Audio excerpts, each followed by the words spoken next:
Hi hello friends, welcome to the JK smart circle YouTube channel. ಈಗ ನಾವು June 4 ಮತ್ತು 5 2025ನೇ ಸಾಲಿನ ಪ್ರಮುಖ ಪ್ರಚಲಿತ ಘಟನೆಗಳನ್ನು ಕುರಿತು ಚರ್ಚೆ ಮಾಡೋಣ. ಕ್ಷಮೆ ಇರಲಿ, ಸ್ವಲ್ಪ ಡಿಲೇ ಆಯಿತು ವಿಡಿಯೋ ಮಾಡೋದು, ಕಾರಣಾಂತರಗಳಿಂದ ವಿಡಿಯೋ ಮಾಡೋಕ್ಕೆ ಆಗಿರಲಿಲ್ಲ. ನೋಡಿ, ಜೂನ್ 4 ಮತ್ತು 5 2025ನೇ ಸಾಲಿನ ಪ್ರಮುಖ ಪ್ರಚಲಿತ ಘಟನೆಗಳನ್ನು ಕುರಿತು ಚರ್ಚೆ ಮಾಡೋಣ. ನಿಮಗೆಲ್ಲ ಗೊತ್ತಿರಲಿ, ಪ್ರತಿದಿನ ನಾನು ಕನ್ನಡದ ಪ್ರಜಾವಾಣಿ ಸೇರಿದಂತೆ ಕನ್ನಡದ ಇತರ ಎಲ್ಲ ನ್ಯೂಸ್ ಪೇಪರ್ಗಳು, ಇಂಗ್ಲೀಷ್ನ ದಿ ಹಿಂದೂ ಮತ್ತು ಇಂಗ್ಲೀಷ್ನ ಇತರ ಎಲ್ಲ ನ್ಯೂಸ್ ಪೇಪರ್ಗಳ ಜೊತೆಗೆ ಕೇಂದ್ರ ಸರ್ಕಾರ ಪ್ರತಿದಿನ ಅಪ್ಡೇಟ್ ಮಾಡ್ತಕ್ಕಂಥ PIB ನ್ಯೂಸ್ ಪೇಪರ್ನ ಪ್ರಮುಖ ಪ್ರಚಲಿತ ಘಟನೆಗಳನ್ನು ನಿಮ್ಮ ಮುಂದೆ ತರ್ತಾ ಇರ್ತೀನಿ. ಹಾಗಾದರೆ ಈಗ ನಾವು 1ನೇ ಕ್ವಶನ್ಗೆ ಸರಿಯಾಗಿರ್ತಕ್ಕಂಥ ಉತ್ತರವನ್ನು ತಿಳ್ಕೊಳ್ಳೋಣ ಬನ್ನಿ. ಗಮನಿಸಿ, ಇತ್ತೀಚೆಗೆ ಕೆಳಗಿನ ಯಾವ ರಾಜ್ಯ ಸರ್ಕಾರವು ಕುಸುಮ್ ಸಿ ಯೋಜನೆಯನ್ನು ಪ್ರಧಾನಮಂತ್ರಿ ಕಿಸಾನ್ ಊರ್ಜಾ ಸುರಕ್ಷಾ ಹೇಮ ಉತ್ಥಾನ ಅಭಿಯಾನ ಅಂದರೆ PM ಕುಸುಮ್ ಯೋಜನೆಯ ಒಂದು ಅಂಶವಾಗಿ ಜೂನ್ 11ರಂದು ಉದ್ಘಾಟನೆ ಮಾಡಲಿದೆ? ಗಮನಿಸಬಹುದು, ಸರಿಯಾಗಿರ್ತಕ್ಕಂಥ ಉತ್ತರ ನಮ್ಮ ಕರ್ನಾಟಕ. ಮೋಸ್ಟ್ ಇಂಪಾರ್ಟೆಂಟ್ ಆಗುತ್ತೆ ಈ ಕ್ವಶನ್ನು. ಹಾಗಾದರೆ ಏನಿದು ಕುಸುಮ್ ಸಿ ಯೋಜನೆ? ಸೊ ಹಾಗಾದರೆ PM ಕುಸುಮ್ ಯೋಜನೆಯ ಸಂಪೂರ್ಣ ವಿವರಣೆ, ಇದರ ಉದ್ದೇಶ ಏನಿದೆ, ಡೀಟೇಲ್ಸನ್ನು ತಿಳ್ಕೊಳ್ಳೋಣ.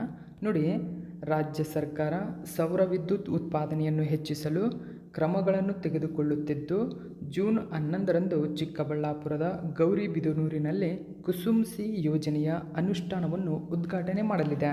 ಹಾಗಾದರೆ ಕುಸುಮ್ ಸಿ ನೋಡಿ, ಪ್ರಧಾನಮಂತ್ರಿ ಕಿಸಾನ್ ಊರ್ಜಾ ಸುರಕ್ಷಾ ಹೇವಂ ಉತ್ಥಾನ ಮಹಾಭಿಯಾನ ಅಂತ ಕರಿತೀವಿ. ಅಂದರೆ ಕುಸುಮ್ನ ವಿಸ್ತೃತ ರೂಪವಾಗಿದೆ. ಇದು ಅಸ್ತಿತ್ವದಲ್ಲಿರ್ತಕ್ಕಂಥ ಗ್ರಿಡ್ ಸಂಪರ್ಕಿತ ಕೃಷಿ ಪಂಪ್ಗಳನ್ನು ಸೌರಶಕ್ತಿ ಚಾಲಿತಗೊಳಿಸಲು ಅನುವು ಮಾಡಿಕೊಡುತ್ತದೆ ಮತ್ತು ರೈತರು ವಿದ್ಯುತ್ ಮೇಲಿನ ಅವಲಂಬನೆಯನ್ನು ಕಡಿಮೆ ಮಾಡುವ ಮತ್ತು ಹೆಚ್ಚುವರಿ ಸೌರಶಕ್ತಿಯನ್ನು ವಿದ್ಯುತ್ ವಿತರಣಾ ಕಂಪನಿಗಳಿಗೆ ಮಾರಾಟ ಮಾಡುವ ಮೂಲಕ ಹೆಚ್ಚುವರಿ ಆದಾಯವನ್ನು ಗಳಿಸುವ ಗುರಿಯನ್ನು ಹೊಂದಿರತಕ್ಕಂಥದ್ದು. ಹಾಗಾದರೆ PM ಕುಸುಮ್ ಬಗ್ಗೆ ಸಂಪೂರ್ಣ ಮಾಹಿತಿಯನ್ನು ತಿಳ್ಕೊಂಡ್ವಿ. ಸೊ ಕರ್ನಾಟಕ ಇದನ್ನು ಲಾಂಚ್ ಮಾಡ್ತಾ ಇದೆ. ಸೊ ಇದನ್ನು ಕೂಡ ಗಮನದಲ್ಲಿರಲಿ.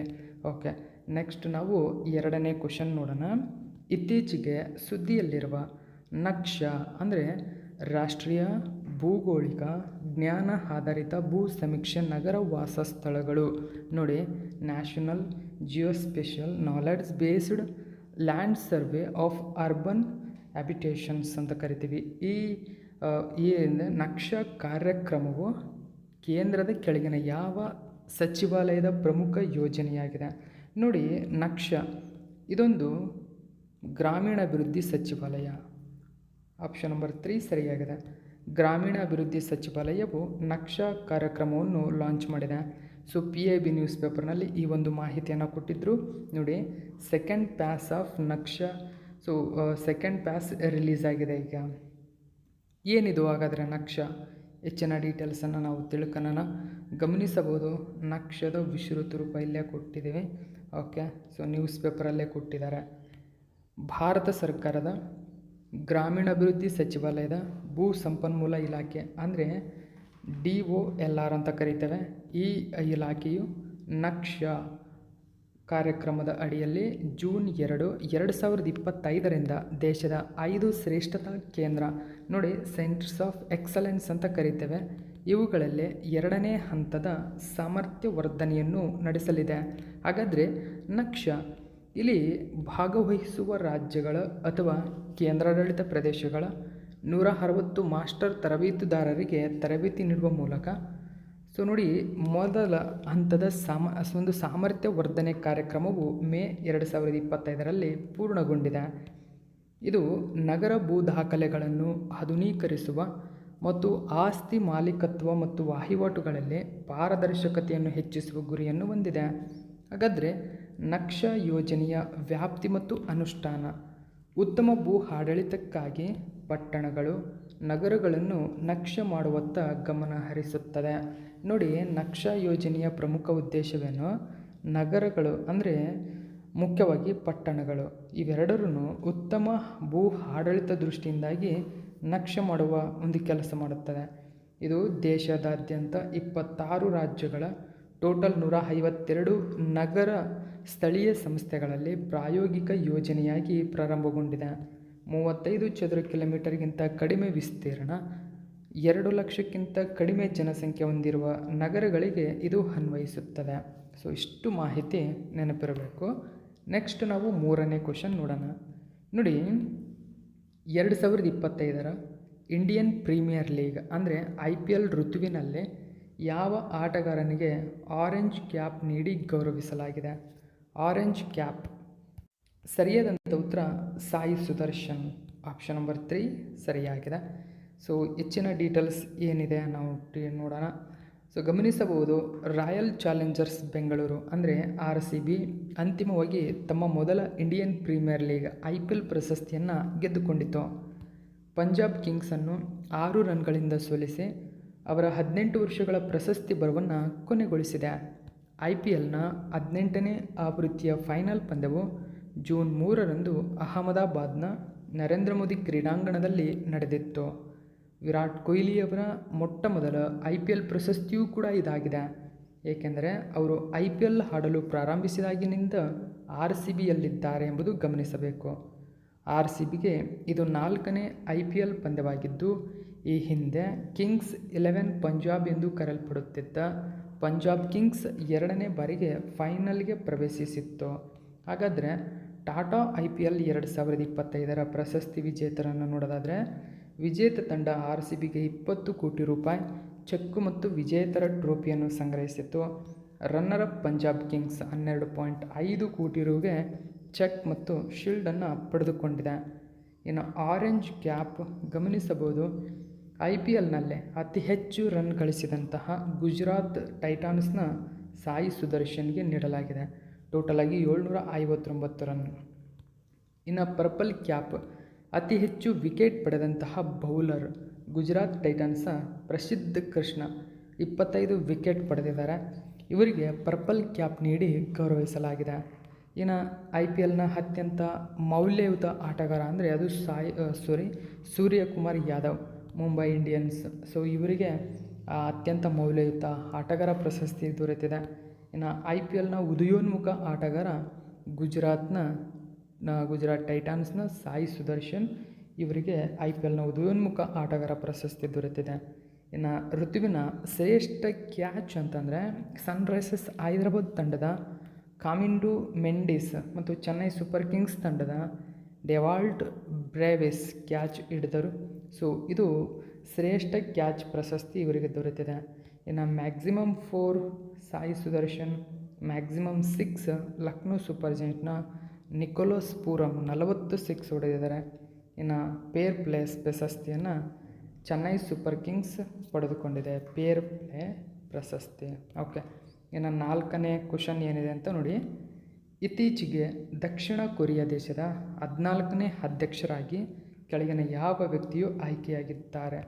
14ನೇ ಅಧ್ಯಕ್ಷ ಲೀ ಜೆ ಮಿಯುಂಗ್ ಅಂತ ಕರಿತೀವಿ. ಆಪ್ಷನ್ ನಂಬರ್ 1 ಸರಿಯಾಗಿದೆ. ನೋಡಿ, ಸೌತ್ ಕೊರಿಯಾಸ್ ನ್ಯೂ ಪ್ರೆಸಿಡೆಂಟ್ ಲೀ ಜೆ ಮಿಯುಂಗ್. ಸೊ ಇವರು ಹೊಸ ಅಧ್ಯಕ್ಷರಾಗಿದ್ದಾರೆ. ಅಧ್ಯಕ್ಷೀಯ ಉಪಚುನಾವಣೆಯಲ್ಲಿ ಗೆದ್ದ ನಂತರ ಜೂನ್ 4, 2025ರಂದು ಶಿವಲ್ನಲ್ಲಿ ಅಧಿಕೃತವಾಗಿ ಕೊರಿಯಾ ತನ್ನ ಗಣರಾಜ್ಯ ಎಂದು ಕರೆಯಲ್ಪಡತಕ್ಕಂಥ ದಕ್ಷಿಣ ಕೊರಿಯಾವು 14ನೇ ಅಧ್ಯಕ್ಷರಾಗಿ ಲೀ ಜೆ ಮಿಂಗ್ ಪ್ರಮಾಣವಚನ ಸ್ವೀಕರಿಸಿದರು. ಮಾಜಿ ಅಧ್ಯಕ್ಷರು ಅಂದರೆ ಯೋನ್ ಸುಕ್ ಯೇಲ್ ಅವರು ಮಹಾಭಿಯೋಗದ ನಂತರ ಜೂನ್ 3, 2025ರಂದು ದೇಶದಲ್ಲಿ ಅಧ್ಯಕ್ಷೀಯ ಚುನಾವಣೆ ನಡೆಯಿತು. ಸೊ ಇದರಲ್ಲಿ ಲೀ ಜೆ ಮಿಯುಂಗ್ ವಿನ್ ಆಗಿದ್ದಾರೆ. ಸೊ ಮಹಾಭಿಯೋಗದ ಮೂಲಕ ಯೋನ್ ಸುಕ್ ಯೇಲ್ ಅವರನ್ನು ಕೆಳಗಿಳಿಸಲಾಗಿದೆ. ಸೊ ಇದು ಮೋಸ್ಟ್ ಇಂಪಾರ್ಟೆಂಟು, ನೆನಪಿರಲಿ. ಹಾಗಾದರೆ ದಕ್ಷಿಣ ಕೊರಿಯಾ ಬಗ್ಗೆ ತಿಳ್ಕೊಳ್ಳೋಣ. ಕೊರಿಯಾ ಗಣರಾಜ್ಯ ಅಥವಾ ದಕ್ಷಿಣ ಕೊರಿಯಾ ಇದು ಕೊರಿಯನ್ ಪರ್ಯಾಯ ದ್ವೀಪದಲ್ಲಿರುವ ಪೂರ್ವ ಏಷ್ಯಾದ ಒಂದು ದೇಶ. ದಕ್ಷಿಣ ಕೊರಿಯಾ ಹೆಚ್ಚು ಕೈಗಾರೀಕರಣಗೊಂಡಂತಹ ಆರ್ಥಿಕತೆಯಾಗಿದೆ. ಇದು ಚೀನಾ, ಜಪಾನ್, ಭಾರತದ ನಂತರ ಏಷ್ಯಾದಲ್ಲಿ 4ನೇ ಅತಿದೊಡ್ಡ ಆರ್ಥಿಕತೆ. ಓಕೆ, ಇದರ ರಾಜಧಾನಿ ಸಿಯೋಲ್. ಕರೆನ್ಸಿ ದಕ್ಷಿಣ ಕೊರಿಯನ್ ಓನ್. ಇನ್ನು ಅಧ್ಯಕ್ಷ ಲೀ ಜೆ ಮಿಯುಂಗ್. ಓಕೆ, ನೆಕ್ಸ್ಟ್ 5ನೇ ಕ್ವಶನ್ ನೋಡೋಣ. ಲಡಾಖ್ ಮೀಸಲಾತಿ ಮತ್ತು ಭಾಷಾ ಕಾನೂನುಗಳ ಸುಗ್ರೀವಾಜ್ಞೆಯ ಮೂಲಕ ಇತ್ತೀಚೆಗೆ ಇಂಗ್ಲಿಷ್ ಹೊರತುಪಡಿಸಿ ಲಡಾಖ್ ಕೇಂದ್ರಾಡಳಿತ ಪ್ರದೇಶದ ಅಧಿಕೃತ ಭಾಷೆಯಾಗಿ ಯಾವ ಭಾಷೆ ಅಥವಾ ಭಾಷೆಗಳನ್ನು ಸೇರಿಸಲಾಗಿದೆ? ಲ್ಯಾಂಗ್ವೇಜ್ ಆರ್ ಲ್ಯಾಂಗ್ವೇಜಸ್ ಅಂತ ಕರೀತಾರೆ. ಹೊಸದಾಗಿ ಸೇರ್ಪಡೆಗೊಂಡಿರ್ತಕ್ಕಂಥದ್ದು ಆಪ್ಷನ್ ನಂಬರ್ 1 ಸರಿಯಾಗಿದೆ. ನೋಡಿ, ಹಿಂದಿ, ಉರ್ದು, ಬೂತಿ, ಫುರ್ಗಿ ಮತ್ತು ಇಂಗ್ಲೀಷ್ ಇವು ಲಡಾಖ್ನ ಅಧಿಕೃತ ಭಾಷೆಗಳಾಗಿ ಹೊರಹೊಮ್ಮಿದೆ. ನೋಡಿ, ಕೇಂದ್ರ ಸರ್ಕಾರ ಮತ್ತು ಲಡಾಖ್ ಇತ್ತೀಚೆಗೆ ಲಡಾಖ್ ಸುಗ್ರೀವಾಜ್ಞೆಯನ್ನು ಅಂದರೆ ಭಾಷಾ ಸುಗ್ರೀವಾಜ್ಞೆಯನ್ನು ಹೊರಡಿಸಿತು. ಈ ಮೂಲಕ ಲಡಾಖ್ ಏನಿದೆ ಹಿಂದಿ ಭಾಷೆ, ಉರ್ದು ಭಾಷೆ, ಬೂತಿ ಭಾಷೆ, ಫುರ್ಗಿ ಮತ್ತು ಇಂಗ್ಲೀಷನ್ನು ತನ್ನ ಕೇಂದ್ರಾಡಳಿತ ಪ್ರದೇಶದ ಅಧಿಕೃತ ಭಾಷೆ ಎಂದು ಗುರುತಿಸಿಕೊಂಡಿದೆ ಅಧಿಕೃತವಾಗಿ. ದ ನ್ಯೂ ಇಂಡಿಯನ್ ಎಕ್ಸ್‌ಪ್ರೆಸ್ ಪೇಪರ್ನಲ್ಲಿ ಒಂದು ಮಾಹಿತಿ ಕೊಟ್ಟಿದ್ದರು. ಸೊ ಗಮನಿಸಬಹುದು ಸ್ನೇಹಿತರೆ, ಪ್ರೆಸಿಡೆಂಟ್ ಮುರ್ಮು ಇದನ್ನ ಮಾಡಿದ್ದಾರೆ. ಸೊ ಲಡಾಖ್ ಹೊಸದಾಗಿ 85% ರಿಸರ್ವೇಷನ್ ಕೂಡ ಕೊಟ್ಟಿದೆ. ಇಲ್ಲಿ ನೀವು ಗಮನಿಸಬಹುದು, ಡಿಕ್ಲೇರ್ ಮಾಡಿರ್ತಕ್ಕಂಥದ್ದು English, Hindi, Urdu, Bhoti, Purgi official languages of union territory of Ladakh. Okay, ಇನ್ನು ಹೆಚ್ಚಿನ ಡೀಟೇಲ್ಸ್ ಏನಿದೆ ಅಂತ ನೋಡಿ. ಲಡಾಖ್ ಕೇಂದ್ರಾಡಳಿತ ಪ್ರದೇಶಕ್ಕೆ ನಿಯಮಗಳು ಮತ್ತು ನಿಬಂಧನೆಗಳನ್ನು ತಿದ್ದುಪಡಿ ಮಾಡಲು ಅಧಿಕೃತ ಭಾಷಾ ನೀತಿಯನ್ನು ಬದಲಾಯಿಸಲಾಯಿತು. ಸರ್ಕಾರಿ ಉದ್ಯೋಗಗಳು ಮತ್ತು ನಿವಾಸದ ಅವಶ್ಯಕತೆಗಳಲ್ಲಿ ಮೀಸಲಾತಿಯನ್ನು ಬದಲಾಯಿಸಲು ಲಡಾಖ್ ಸ್ವಾಯತ್ತ ಬೆಟ್ಟದ ಅಭಿವೃದ್ಧಿ ಮಂಡಳಿಯಲ್ಲಿ ಮಹಿಳೆಯರಿಗೆ 1/3 ಕೂಟವನ್ನು ಒದಗಿಸಲು ದ್ರೌಪದಿ ಮುರ್ಮು ಹಲವಾರು ಸುಗ್ರೀವಾಜ್ಞೆಗಳನ್ನು ಹೊರಡಿಸಿದ್ದಾರೆ. ಲಡಾಖ್ ಕೇಂದ್ರಾಡಳಿತ ಪ್ರದೇಶವು ಶಾಸಕಾಂಗ ಸಭೆಯನ್ನು ಹೊಂದಿಲ್ಲ ಮತ್ತು ಅಧ್ಯಕ್ಷರು ಲಡಾಖ್ನ ಕಾರ್ಯಕಾರಿ ಅಧಿಕಾರವನ್ನು ಹೊಂದಿರುತ್ತಾರೆ. ಸೊ ಈ ಪಾಯಿಂಟನ್ನು ಗಮನಿಸಬೇಕು. ರಾಷ್ಟ್ರಪತಿಗಳು ತಮ್ಮ ಕಾರ್ಯಕಾರಿ ಅಧಿಕಾರವನ್ನು ಚಲಾಯಿಸಿ ಈ ಸುಗ್ರೀವಾಜ್ಞೆಯನ್ನು ಹೊರಡಿಸುತ್ತಾರೆ.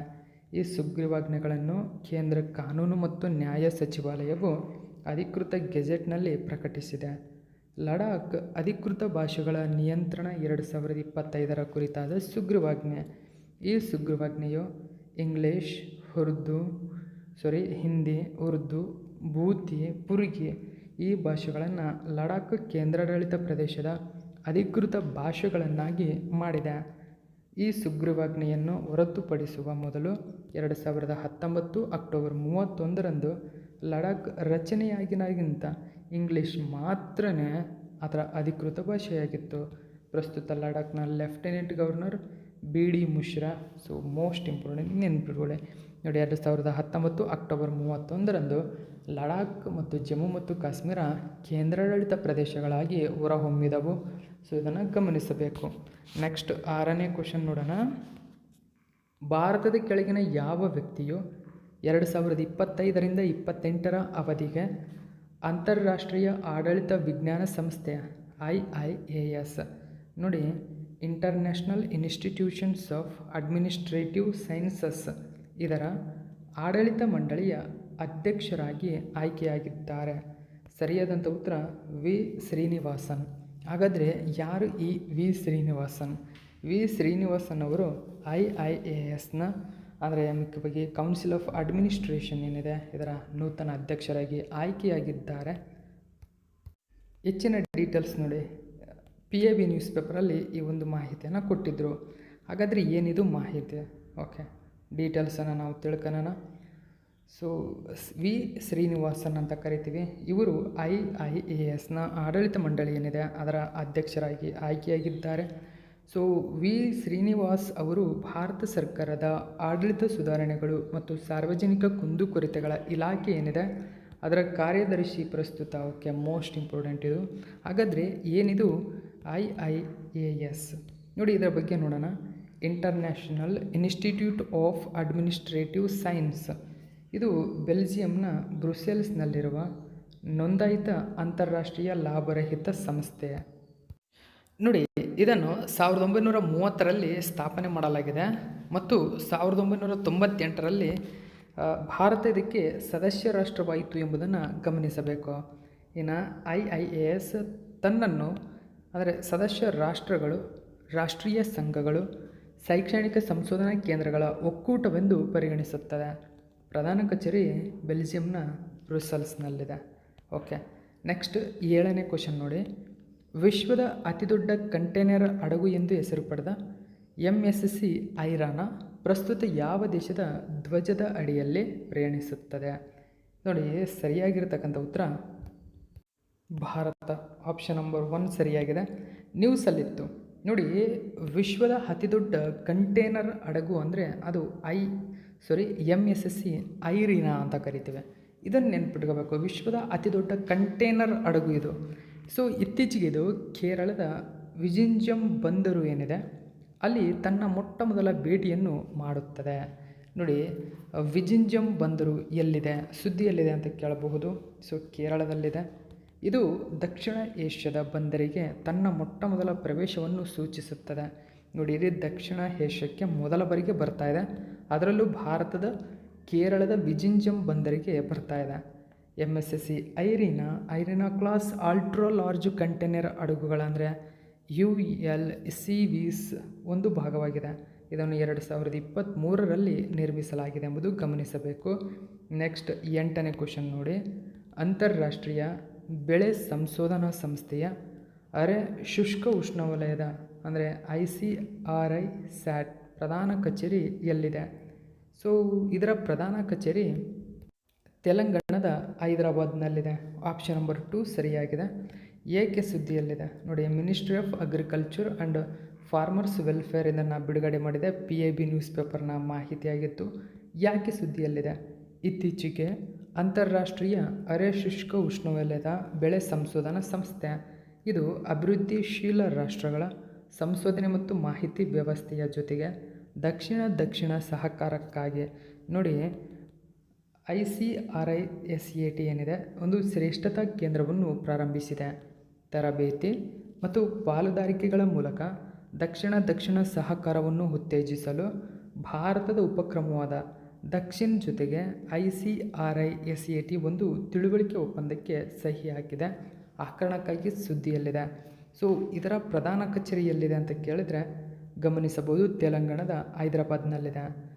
ಸೊ ಇದನ್ನು 1970ರ ದಶಕದಲ್ಲಿ CGIAR ಅಂದರೆ ಅಂತಾರಾಷ್ಟ್ರೀಯ ಕೃಷಿ ಸಂಶೋಧನೆಯ ಸಲಹಾ ಗುಂಪು ಇದರ ಅಡಿಯಲ್ಲಿ ಸ್ಥಾಪನೆಯಾಗಿರತಕ್ಕಂಥ ಒಂದು ಲಾಭರಹಿತ ಸಂಸ್ಥೆಯಾಗಿದೆ ಎಂಬುದನ್ನು ಗಮನಿಸಬೇಕು. ಸೊ ಇದು 4 ಮತ್ತು 5ರ ಪ್ರಮುಖ ಪ್ರಚಲಿತ ಘಟನೆ.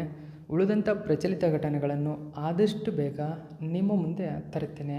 So okay, thank you so much for watching my video friends.